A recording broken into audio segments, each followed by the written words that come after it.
is beautiful. Light is beautiful. Light audience. Dalam kamus bahagia, tak ada kata belum. Kalau kita tak memilih bahagia sekarang juga, sampai kapanpun tak akan pernah kita bahagia. Kapan saja, sekaya apapun kita akan terus merasa kurang. Kebahagiaan tidak dikejar. Dia ada di sini, sekarang. Kebahagiaan hanya perlu ucapan selamat datang. Caranya adalah dengan menikmati dan mensyukuri apa saja yang kita miliki dan kita capai sekarang ini. Jika kita selalu merasa ada yang kurang dari apa yang kita miliki dan kita capai sekarang ini, maka kebahagiaan akan selalu menjadi fata morgana. Ia selalu hilang ketika kita telah merasa sampai di sana. Light audience, happiness is now. Light is beautiful. This is Light FM. Light FM. Berproses menuju kesejatian diri. Bersama Siwo Agus Hidayat. This is Light FM. The best slow hit station. Assalamualaikum warahmatullahi wabarakatuh. Light audience, kita bersama lagi di berproses menuju kesejatian diri. Untuk edisi hari ini, hari Kamis tanggal 22 Juli 2010, bersama saya Dev Emerald. Dan seperti biasa, setiap malam Jumat ini di berproses menuju kesejatian diri, kita ditemani oleh teman sharing kita, yaitu Siwo Agus Hidayat. Kita sapa dulu beliau. Assalamualaikum Siwo. Halo, waalaikumsalam. Ya, suara saya cukup jelas terdengar Siwo? Kurang keras tuh? Kurang keras? Iya. Ini udah pol ini, udah pol. Ya. Gimana Siwo? Masih kurang jelas? Ya, lumayan. Lumayan. Kalau suara saya gimana? Sangat jelas terdengar Siwo. Ya. Betul. Ya. Ya, baiklah. Light audience, kita mulai saja berproses menuju kesejahteraan diri malam hari ini. Kita akan buka line telepon untuk Anda yang malam hari ini ingin sharing apa aja. Silakan di 0213983595. Sekali lagi di 398-35905. Kita terima penelpon yang pertama. Halo, assalamualaikum. Halo, assalamualaikum. Halo, waalaikumsalam. Iya, dengan siapa nih Pak? Dengan Preman Bekasi. Waduh, Preman Bekasi. Halo Pak, saya namanya siapa? Medi. Oh, Pak Medi. Silakan Pak Medi. Halo, Siwo. Halo. Assalamualaikum. Waalaikumsalam. Preman biasa, Siwo. Ketemu lagi di udara. Iya. Siwo. Iya. Biasa sama sharing-sharing tentang makhluk hidup atau manusia ya, khususnya. Manusia kan hidup di dunia penuh dengan rintangan atau cobaan ataupun masalah. Iya. Cuman yang kita cari di dunia ini kan kebahagiaan. Oke. Bahagia yang tentunya kebahagiaan yang langgeng, yang nggak pernah ada bahagia itu, yang sifatnya tidak sementara. Cuman untuk menuju ke arah bahagia itu sangat sulit dan sangat pelik atau sangat pelik. Iya. Terus tentang itu sebagaimana Siwa yang pernah sharingkan, bahwa kita berbisnis atau usaha harus karena Allah atau karena Tuhan. Bisnis kita karena Tuhan. Iya. Nah, cuman kan ketika kita sharing seperti ini, kita akan serasa fokus. Tapi ketika kita berbisnis akan duduknya itu nggak kenceng. Nah, jadi yang jadi pertanyaan, bagaimana kita menjalani kehidupan sehari-hari ini selalu penuh dengan kebahagiaan walaupun penuh dengan masalah. Ya. Bagaimana duduknya ini biar kenceng? Duduknya gitu. supaya kenceng, baiklah. Terus cukup itu aja dulu deh. Baik, terima kasih. Terus Siwo, telanjang sedikit nggak apa-apa lah. Maksudnya? Ya, telanjang sedikit nggak apa-apa, singgap dikit. Oh gitu. Iya. Maksudnya nanti. Nggak ngerti saya juga. Maksudnya apa Pak Medi? Maksudnya ya bahasan-bahasan yang khusus di buku nggak teman apa. Oh gitu. Baiklah. Terima kasih Pak Medi ya. Oke, sama-sama sih, bos. Assalamualaikum. Waalaikumsalam warahmatullahi wabarakatuh. Baiklah, Light Audience berproses menuju ke Stadion Diri. Malam hari ini sudah dibuka oleh Pak Medi di Bekasi. Tapi Siwa cukup menangkap tadi ya? Yang terakhir tadi apa tadi? Ya, bagaimana menghadapi kehidupan ini? Iya, enggak, yang terakhir. Yang ngerti saya, yang terakhir itu apa maksudnya tadi? Oh, telanjang. Gitu. Minta telanjangin dulu katanya. Apa yang ditelanjangi itu mungkin Kok porno? bukan porno, mungkin maksudnya ada satu hal yang ingin dikupas tuntas barangkali ya. Bukan porno ya? Bukan parno ya. Saya ngerti maksudnya Pak Medi. Gitu. Silakan Siwo. Iya.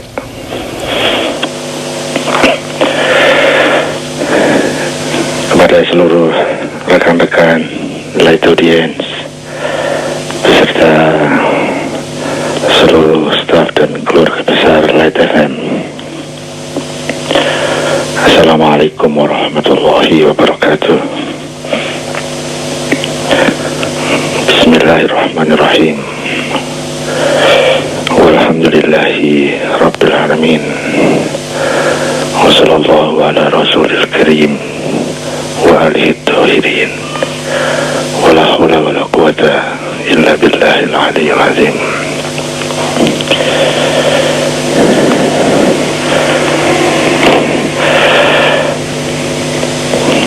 Rekan-rekan semua, kita ketemu lagi dan kita akan sharing kembali. Mohon jangan bosan untuk saya ulang bahwa saya sekedar teman sharing Anda, bukan narasumber dan bukan rujukan. Dan apa yang akan saya sharingkan hanya mewakili pemahaman saya, tidak mewakili pihak manapun. Jadi kalau ada kesalahannya itu 100% itu kesalahan saya. Karena apa yang akan saya sharingkan itu sifatnya masih relatif, mungkin benar dan mungkin tidak benar. Dan saya juga masih dalam proses. Jadi saya tidak berani untuk mewakili komunitas tertentu atau mewakili mazhab tertentu atau mewakili agama tertentu, dan sama sekali tidak mewakili kebenaran. Karena apa yang saya sharingkan juga tidak ada jaminan bahwa itu pasti benar. Meskipun menurut saya sementara ini apa yang akan saya sharingkan tentu yang saya pahami dan saya yakini benar, paling tidak dalam fase saya sekarang ini, dalam waktu sementara ini. Namun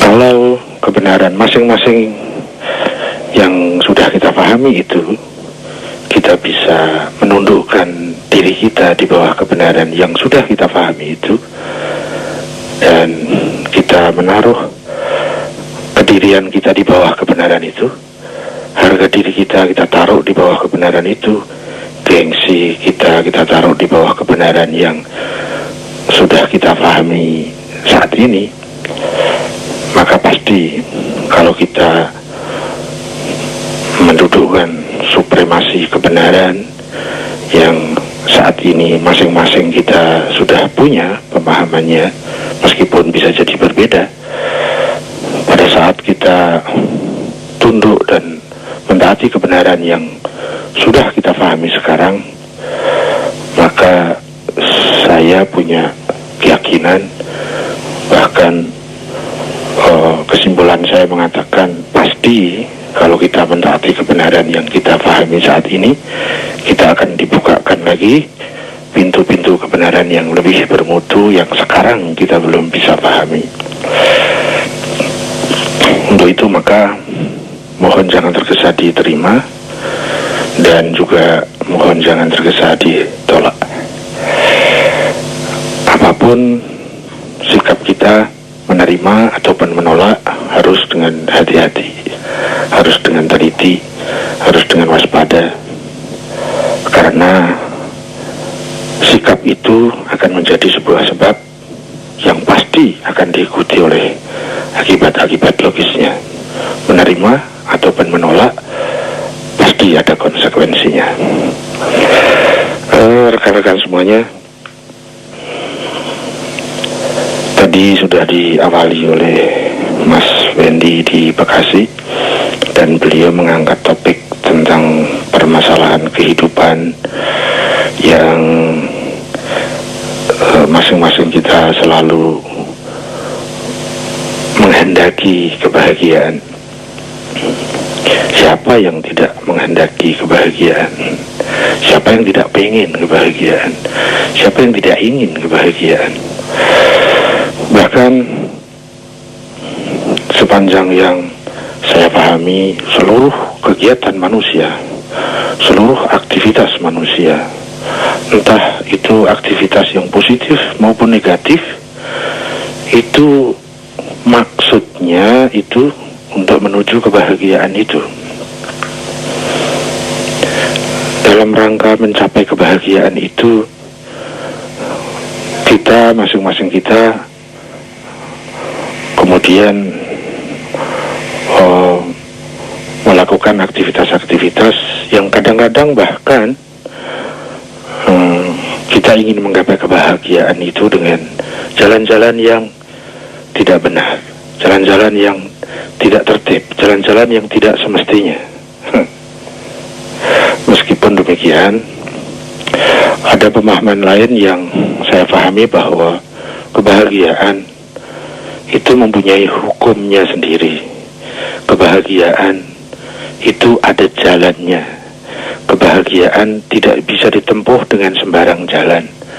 Kebahagiaan adalah sebuah akibat yang butuh sebab-sebab tertentunya. Pada saat sebab-sebab kebahagiaan itu kita tidak mengambilnya, maka kita tidak akan dipertemukan dengan akibat-akibat yang kemudian disebut kebahagiaan.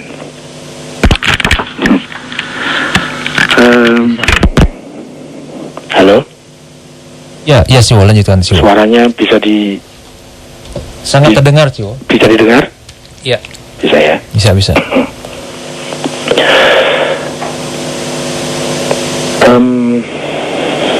Kebahagiaan adalah salah satu hal yang tidak terlepas dari adanya hukum-hukum tata tertib yang ada di alam ini. Kebahagiaan mempunyai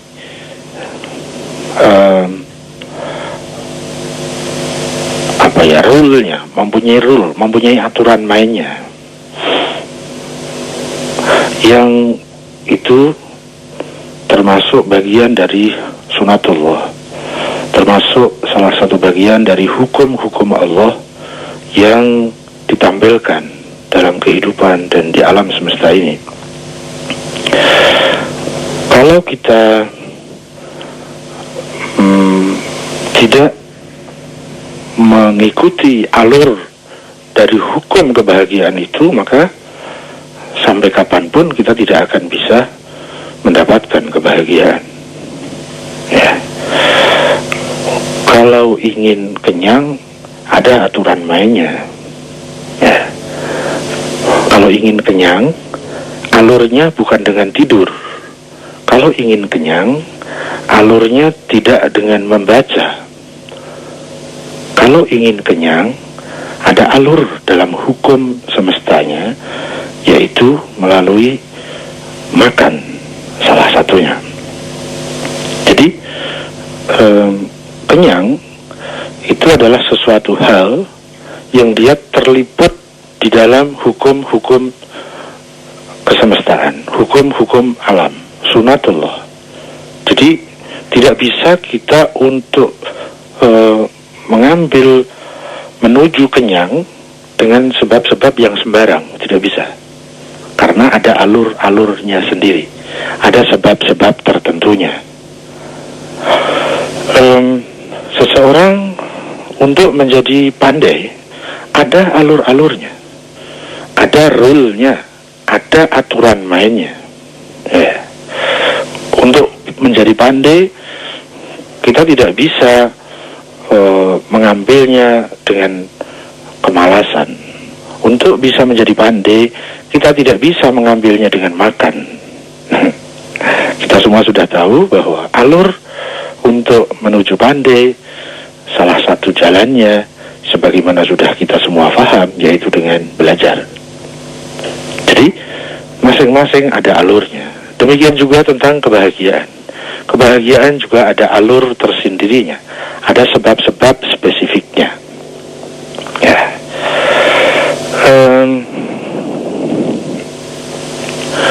Tapi sebelum itu, kayaknya kita mesti agak sedikit jeli tentang apakah kebahagiaan itu. Karena kalau kita salah mendefinisikan kebahagiaan, maka kita akan terbias oleh hal-hal lain yang bukan kebahagiaan tapi kita anggap kebahagiaan. Ya.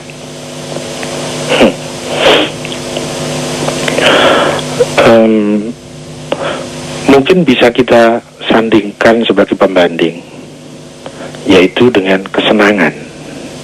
Apakah kebahagiaan itu sama dengan kesenangan? Kepuasan. Apakah kebahagiaan itu sama dengan kepuasan?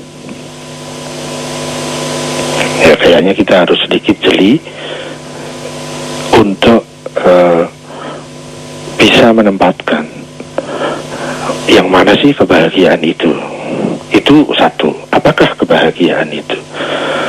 Kemudian yang kedua,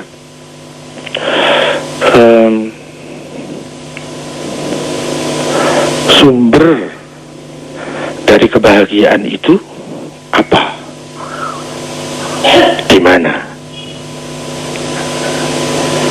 Jadi yang pertama, apakah kebahagiaan? Yang kedua, sumber kebahagiaan di mana? Yang ketiga, wadah kebahagiaan itu apa? Sumber kebahagiaan misalnya, ada sebagian masyarakat yang menempatkan, memahami, memposisikan bahwa sumber kebahagiaan itu adalah kekayaan. Ya, ada kan? Mungkin kita juga pernah kita pernah ada dalam posisi itu, bahwa kalau kita ingin bahagia, kita harus mendekati sumbernya itu. Apakah sumber kebahagiaan? Uang, misalnya begitu. Jadi bagaimana mungkin kita bahagia kalau kita tidak punya uang? Itu ada secara eksplisit menempatkan bahwa uang sebagai sumber kebahagiaan. Ada lagi yang menempatkan bahwa sumber kebahagiaan itu kekuasaan misalnya. Ya, kalau belum mencapai kekuasaan maka tidak bisa seseorang mencapai kebahagiaan. Tapi kayaknya yang paling populer itu adalah masalah kekayaan. Sehingga semua kita berlomba-lomba bagaimana agar kita menjadi kaya. Karena kita menganggap bahwa kekayaan adalah sumber kebahagiaan. Itu tentang sumber kebahagiaan. Kemudian yang ketiga, apakah yang mampu menampung kebahagiaan itu? Di manakah kita punya wadah kebahagiaan itu? Di manakah kebahagiaan terletak di dalam diri kita? Apakah pada, kaki kita, tangan kita, atau ada pada panca indera kita, atau ada pada pikiran kita, atau ada pada hati kita? Semakin kita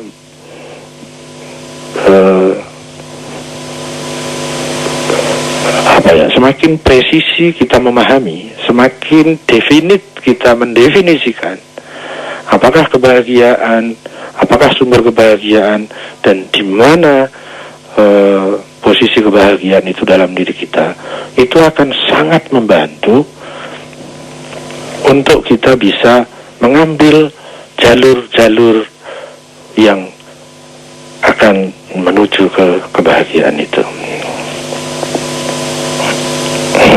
Terus kurang lebih tadi pertanyaannya, bagaimana agar kita selalu bahagia meskipun ada di dalam masalah, meskipun ada di dalam problem, tapi kita bisa selalu bahagia. Saya akan mencoba membedah, bukan menelanjangi ya, mencoba men-sharingkan 3 poin tersebut. Yang pertama adalah, apakah kebahagiaan? Sepanjang yang saya tahu, saya pahami, yang kemudian merupakan definisi saya, meskipun definisi yang tidak definit karena masih longgar, kebahagiaan adalah suasana spiritual kita. Kebahagiaan adalah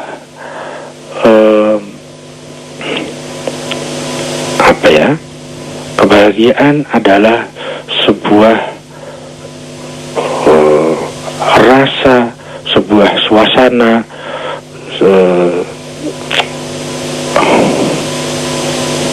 yang ada di dalam hati kita. Jadi suasana hati. Yang pertama, kebahagiaan itu adalah suasana hati. Hati yang seperti apa? Hati yang dia selalu damai. Hati yang selalu tentram. Hati yang selalu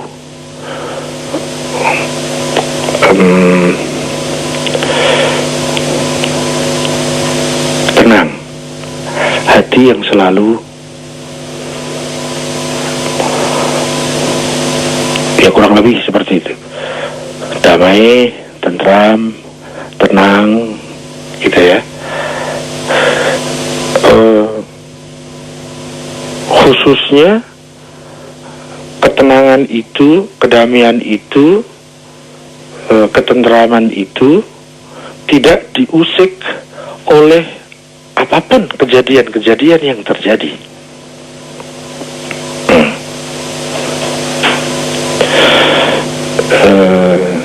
Jadi definisi sementara yang sifatnya masih longgar, kebahagiaan adalah suasana hati, suasana kejiwaan, suasana spiritual kita yang tenang, damai, tentram. Mungkin nanti bisa ditambah dengan yang lain-lain, misalnya tidak pernah sakit hatinya, tidak pernah merasa takut, tidak pernah merasa khawatir, dan lain-lain. Dan itu mencakup segala masalah. Berbeda ya, berbeda dengan senang.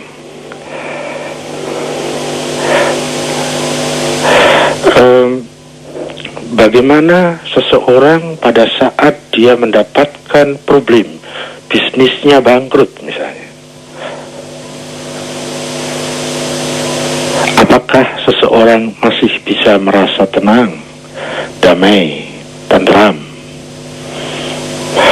Pada saat seseorang dia dikucilkan oleh masyarakatnya, dia dikecam, dia difitnah, dia dipojokkan, dia dicaci maki, apakah suasana damai, tenang, tentram itu masih ada di dalam dirinya?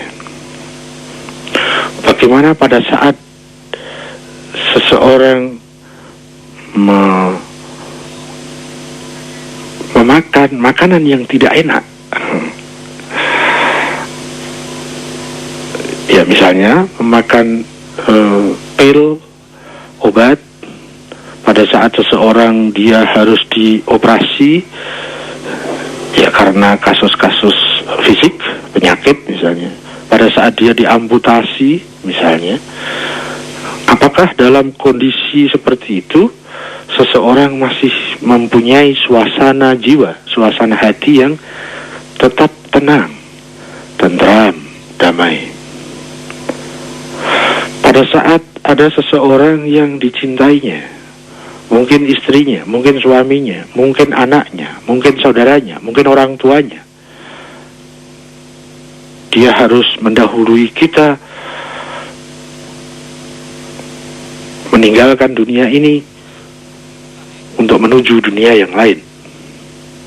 Apakah dalam kondisi seperti itu masih ada suasana tenang, damai, dan tentram?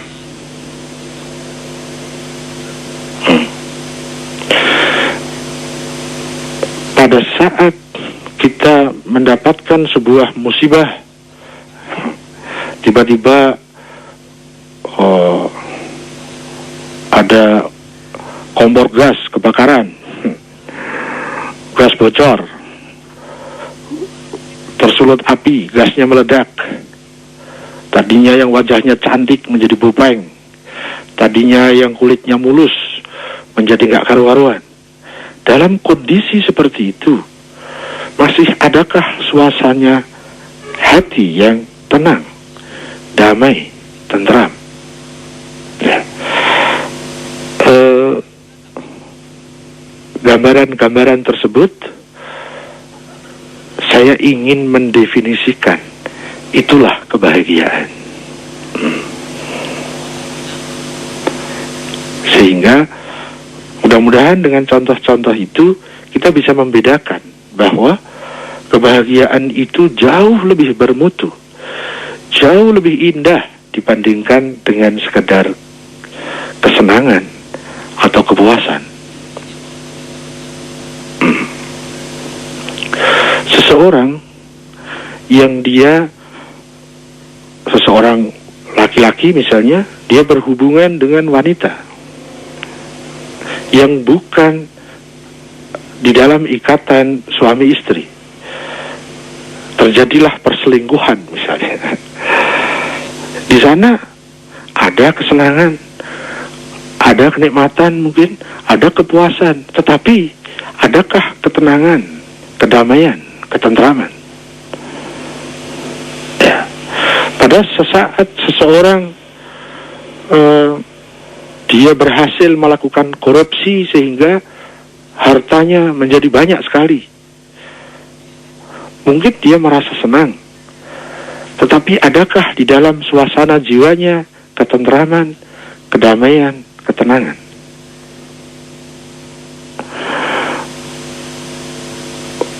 Ada misalnya seseorang yang menikmati menu ayam bakar misalnya, tapi itu hasil mengambil hak orang lain, menipu orang lain, mencuri milik orang lain.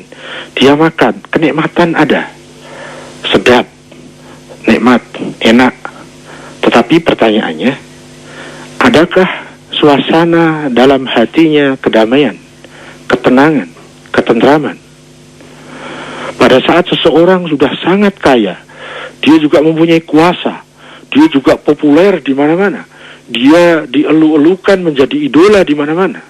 Tapi pada saat anak yang disayanginya kemudian jatuh sakit dan kemudian harus diamputasi, apakah seseorang yang kaya raya dan terkenal dan kuasa itu masih bisa merasa tenang, damai, tentram? Pada saat seseorang berniat baik menolong orang, sementara yang ditolong itu terima kasih juga tidak, malah dia mencaci maki di belakang si penolong tadi, dia menfitnah bahkan. Apakah sang penolong tadi dalam suasana jiwanya masih ada ketenangan, kedamaian, ketentraman? Manakala seseorang sudah memproses dirinya sehingga nyaris terjadi pernikahan tapi tiba-tiba gagal. Seseorang yang dia bahagia, jiwanya tetap tenang, damai, dan tentram. Pada saat seseorang dia dikhianati oleh sahabatnya yang tak pernah dia menyangka akan dikhianati oleh temannya, bagi orang lain yang tidak bahagia, maka hatinya akan sakit, perih. Tetapi orang yang bahagia, dia mampu memanage kejadian dan suasana itu, jiwanya tetap tenang, damai, dan tentram. Kebahagiaan itu sesuatu yang jauh lebih bermutu dibandingkan sekedar kesenangan atau kepuasan.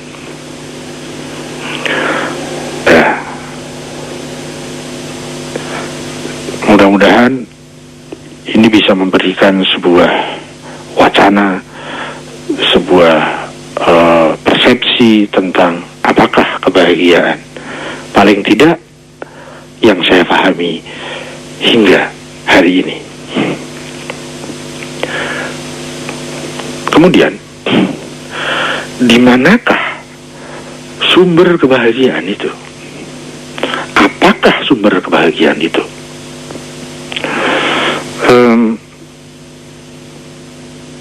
Mohon dimaklumi bahwa ini versi saya karena sesuai dengan apa yang saya pahami dan masih dalam ranah yang relatif. Jangan tergesa diterima, jangan tergesa ditolak. Cermati baik-baik, kalau memang bisa difahami kebenarannya dan bisa diambil manfaatnya, ambil. Kalau tidak, ya dibuang saja. Sebelum menjawab sumber kebahagiaan itu apa dan di mana, saya ingin masuk ke poin di sebelah manakah letak kebahagiaan itu pada diri kita. Apakah ada pada fisik kita atau ada pada batin kita? Ada pada kepala kita atau ada di dada kita? Yang saya pahami, kebahagiaan itu daerahnya adalah daerah hati. Tetapi hati itu ada dua unsur besar, yaitu unsur nafas dan unsur nurani. Saya memahami bahwa kebahagiaan itu ada pada daerah nurani, sementara senang dan puas itu ada di daerah nafas.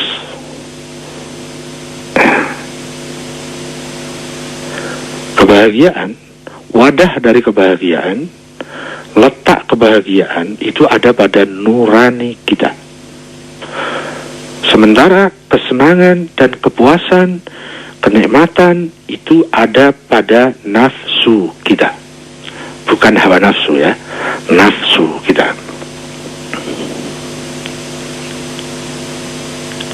Seseorang yang egois, dia hanya mengandalkan nafsunya, kehendak bebasnya, tanpa mengindahkan nilai-nilai dan norma-norma antara yang benar dan tidak benar, antara yang bijak dan tidak bijak. Hanya semau saya, semau gue. Semua diukur dengan keinginan saya, semua diukur dengan keinginan egonya, kehendak egonya, harapan egonya. Maka yang didapat, yang terkait hanyalah kesenangan atau kepuasan, bukan kebahagiaan. Pada saat seseorang dia lebih mengandalkan nuraninya,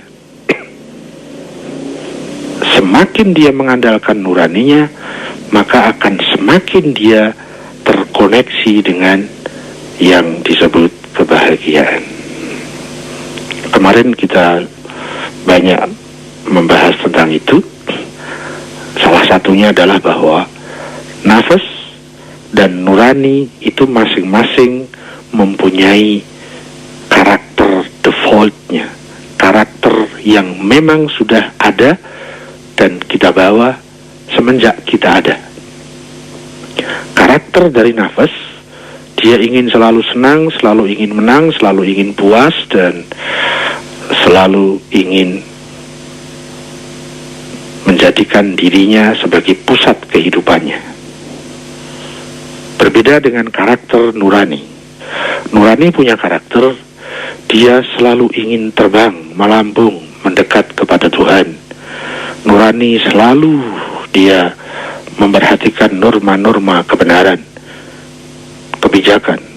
Nurani tidak pernah mau menyuarakan hal-hal yang semau gue, tapi dia lebih memilih semau kebenaran dan semau Tuhan. Selalu nuansa kebenaran dan ketuhanan ada di dalam nurani kita. Sementara kalau nafas selalu menyuarakan yang penting saya senang, yang penting saya menang, bagaimana agar saya bisa mengambil manfaat sebesar-besarnya untuk kemenangan dan kesenangan saya. Jadi suara saya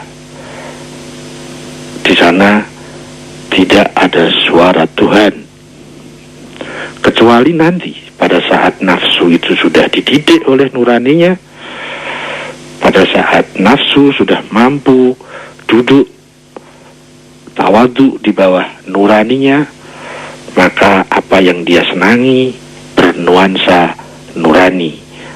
Apa yang dimaui oleh nafsu itu disesuaikan dengan apa maunya nurani. Sementara nurani selalu menyuarakan kebenaran dan ketuhanan. Nah, pada saat nurani dan nafsu ini sudah menyatu, maka di sana menyatulah nilai kebahagiaan dengan nilai-nilai kesenangan dan kepuasan. Seseorang dia senang dan bahagia. Seseorang dia bisa merasa puas tetapi tetap dalam kebahagiaan.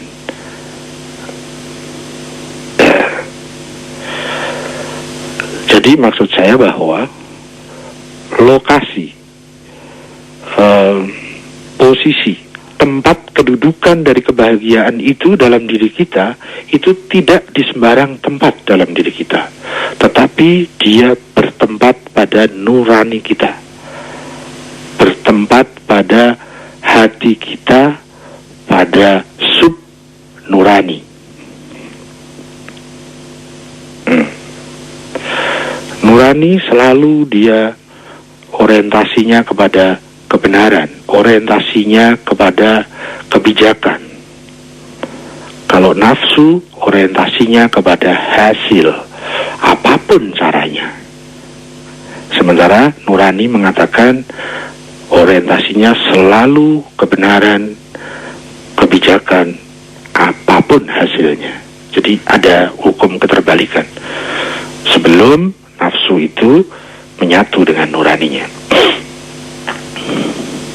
Nah, jadi kebahagiaan itu tempatnya ada pada batin kita, ada di dada kita, pada bagian nurani yang semua orang punya itu. Orang kaya punya nurani, orang miskin juga punya nurani.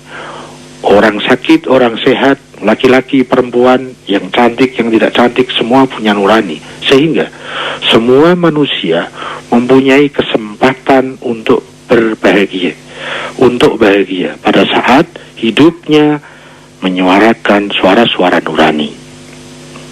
Di situ merupakan alur yang akan membawa kita kebahagiaan. Setelah itu kita menjadi mudah untuk membedah tentang apa sumber kebahagiaan. Sumber kebahagiaan adalah Tuhan. Sumber kebahagiaan adalah zat kesempurnaan.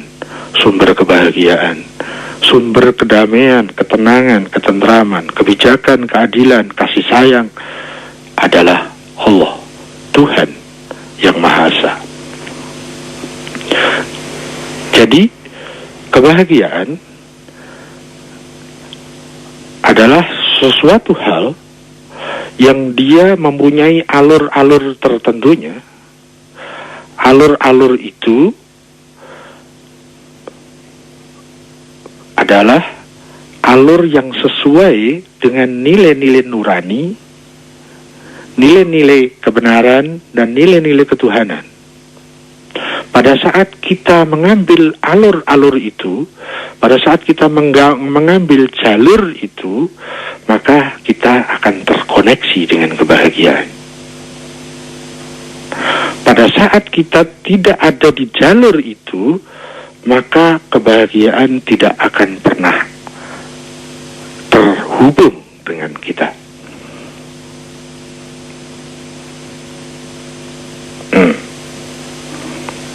Ketuhanan yang Maha Esa itu adalah pondasi pertama untuk membangun nilai-nilai kebahagiaan. Tauhid itu merupakan pondasi kehidupan untuk menggapai kebahagiaan.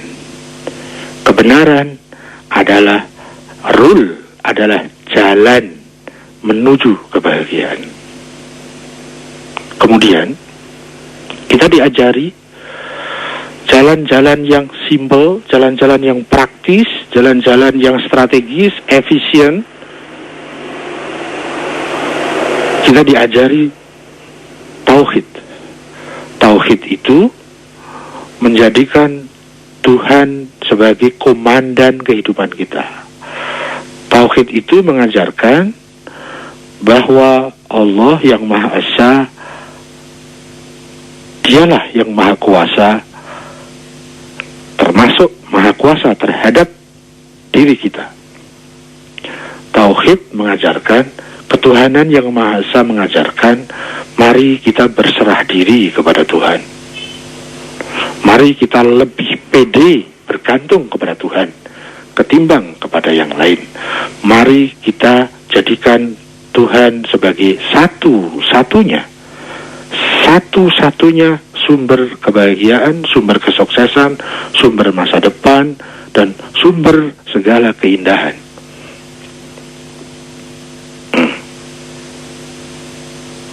Itu jalan yang paling simpel.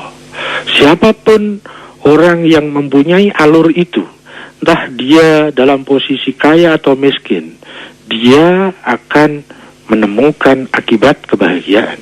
Entah dia sehat, entah dia sakit, tapi dia ada pada jalur kebahagiaan.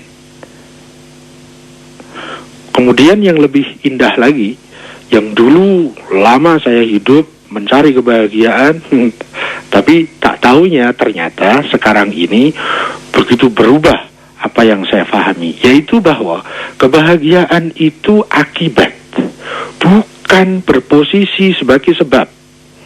Nah, ini yang sangat penting dalam kadar ilmu saya. Kalau dulu saya menempatkan bahwa kebahagiaan sebagai tujuan hidup, sekarang tak lagi, tidak. Saya harus menempatkan kebahagiaan itu akibat. Tidak perlu dituju, tidak perlu dicari. Tapi pada saat kita mengambil jalurnya, pada saat kita mengambil sebab-sebabnya, maka akibat itu pasti datang. Kebahagiaan itu otomatis datang pada saat kita mengambil jalur dan sebab-sebabnya. Jadi tidak perlu dituju.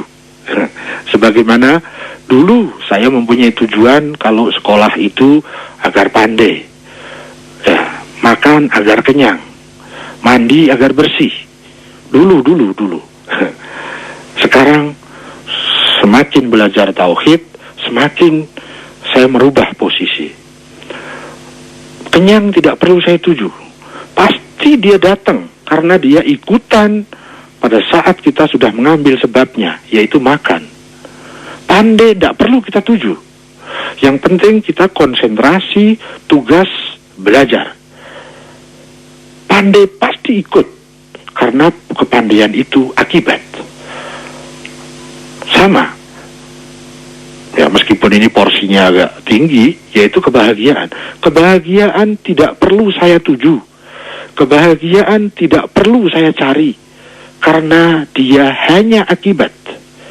Yang perlu saya tuju, yang perlu saya cermati adalah bagaimana saya bisa terhubung dengan sumber kebahagiaan itu, dan saya masuk pada jalur-jalur sebab-sebab yang menghubungkan kepada sumber kebahagiaan itu. Maka kebahagiaan pasti dia akan datang sebagai akibat logis dari sebab-sebab yang sudah kita ambil dan kita pilih. Tauhid, ketuhanan yang Maha Esa, sila yang pertama, merupakan landasan primer, pondasi yang paling awal bagaimana seseorang bisa bahagia.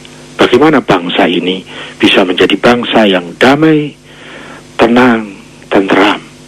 Apapun keadaannya, apapun kejadiannya, apapun problemnya, apapun masalahnya.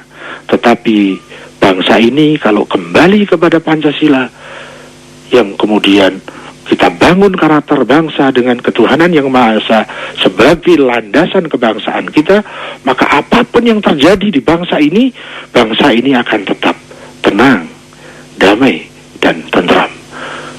Ya, tidak emosian, tidak gopoan, tidak mudah sakit, tidak arogan, tidak emosinan. Damai, tenang, dan tentram. Pondasinya adalah tauhid. Pondasinya adalah sila pertama. Pondasinya adalah ketuhanan yang Maha Esa. Itu merupakan pondasi bangunan jiwa, pondasi pendidikan karakter. Pada saat pondasi itu tidak tercapai, maka yang lain-lain hanya akan dimanfaatkan oleh kesemauguean kita masing-masing. Kaya semau gue, kuasa semau gue, yang terkenal semau gue, dan seterusnya. Semau gue, yang penting aku suka, yang penting aku senang, gitu kan? Meskipun itu menyakiti orang lain, yang penting aku suka. Wah, nanti akhir-akhir ini ada berita semua itu atas nama cinta. Gila lagi itu. Cinta bisa menutup semua keburukan-keburukan itu, karena cinta itu suci. Konon begitu di masyarakat. Tapi kalau kita mau bahas apakah cinta, dan cinta itu apakah mempunyai alur-alur hukumnya, nah nanti kita bisa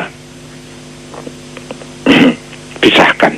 Cinta yang pada koridor nafsu atau cinta yang pada koridor nurani. Cinta yang akan membawa kita sekedar senang dan puas, atau cinta yang bisa membawa kita kepada kebahagiaan, tentram, damai, tenang.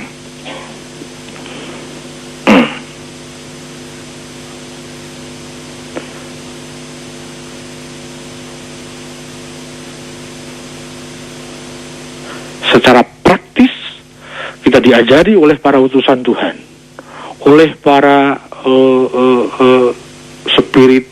spiritualis, oleh para ahli-ahli religi, oleh para ahli-ahli agama yang agamis, ya, oleh orang-orang bijak.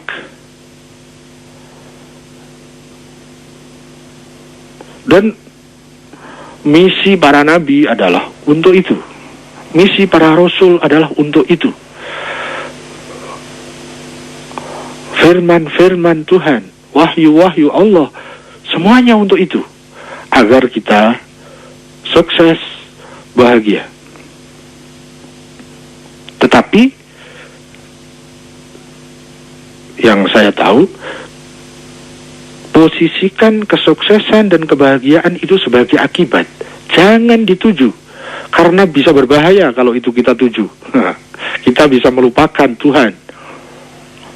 Tapi kalau itu kita posisikan sebagai akibat, mari kita menjadi hamba Tuhan, kemudian kita melaksanakan segala hal itu dengan atas nama Tuhan, dengan nuansa ketuhanan, dengan bismillah, atas nama Allah, bukan atas nama pandai, atas nama kaya, atas nama laba, atas nama harga diri, atas nama martabat, atas nama suami, atas nama istri, atas nama anak, atas nama, bukan. Kita harus tetap letakkan bahwa tujuan hidup kita ada pada Tuhan. Maka kebahagiaan, kesuksesan, dia akan ikut sebagai akibat. Kita sudah kadung diajari untuk bercita-cita, cita-cita yang rendah, cita-cita yang remeh. Nak, kau mau nanti mau jadi apa? Mau jadi insinyur, jadi dokter, jadi pilot, jadi presiden, jadi itu semua tidak bisa menjamin kebahagiaan kita.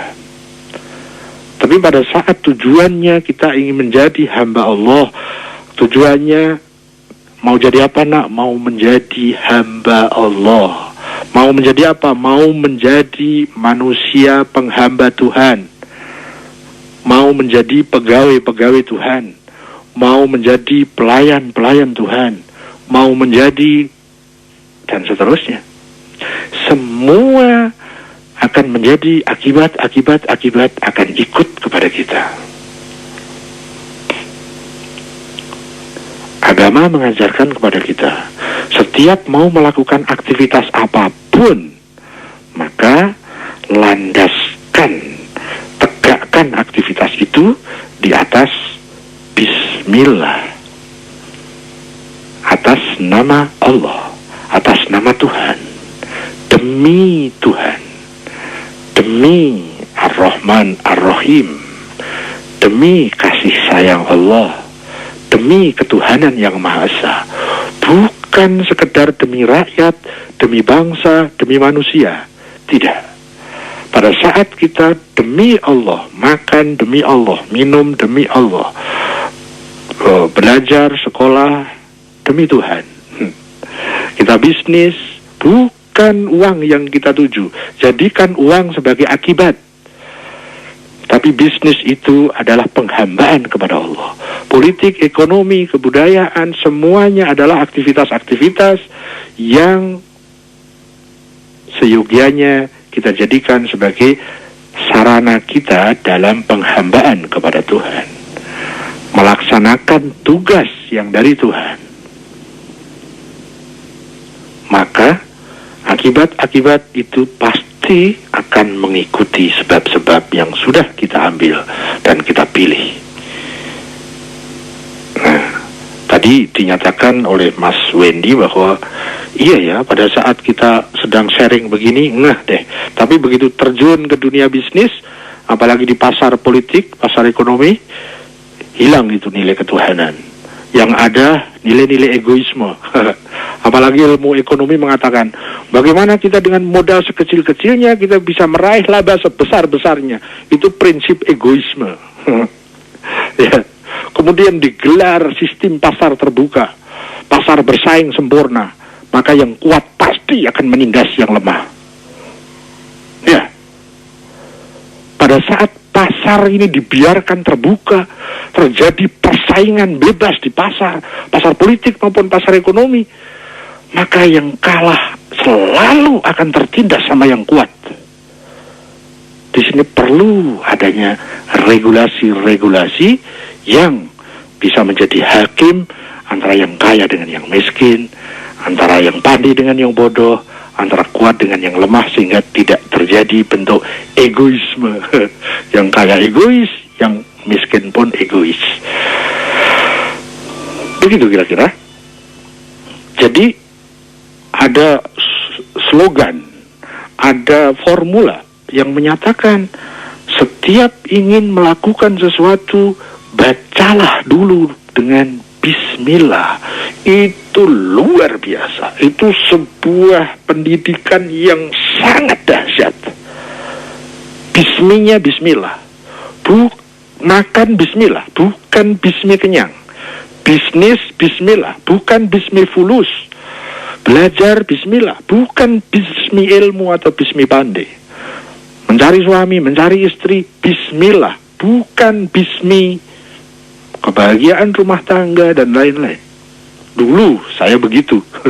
Tapi sekarang dengan adanya proses, saya harus dudukkan selain Allah, harus dalam posisi akibat, bukan dalam posisi sebab. Allah lah yang harus didudukkan pada posisi sebab. Tuhanlah yang harus kita dudukkan sebagai posisi sebab. Maka semua akibatnya akan mengikuti sebabnya. Jadikan semuanya yang tadinya kita tuju, dudukkan sebagai akibat. Ya. Mari kita bisnis dengan benar. Jadikan kekayaan itu sekedar sebagai akibat. Maka bisnis kita akan berorientasi kepada cara, orientasi kepada proses. Yang penting saya bisnis dengan benar. Dudukkan laba atau rugi itu sekedar akibat saja. Maka semakin kita berbisnis, semakin kita akan tenang, damai, tentram. Meskipun kadang kita rugi. Pada saat kita rugi, kita tetap tenang, damai, dan tentram. Ya. Begitu kira-kira. Satu kalimat yang diajarkan luar biasa, awalilah segala aktivitas kita dengan Bismillah, atas nama Tuhan, demi Allah. Kalau kita bisa mendisiplinkan diri, tapi memang tidak mudah karena harus diawali dengan langkah yang pertama dan harus konsisten di dalam langkah itu. Setiap melakukan apapun, Bismillah. Dulu kalau saya berdakwah itu, bagaimana saya ingin mencerahkan orang lain. Sekarang, no way. Ya, kalau ada yang bertanya, saya merasa punya kewajiban untuk membantu menjawabnya. Kalau tidak ada yang bertanya, maka saya tidak punya kewajiban apa-apa. Ya, begitulah. Yang penting, saya jawab sebaik-baiknya, sebijak-bijaknya, apapun hasilnya. Mau diterima, mau tidak. Itu semua tidak penting. Karena masing-masing kita diberi ruang kemerdekaan untuk menerima atau menolak, untuk memilih yang mana. Melaksanakan sesuatu harus bismillah, bukan bismi target, bukan bismi hasil.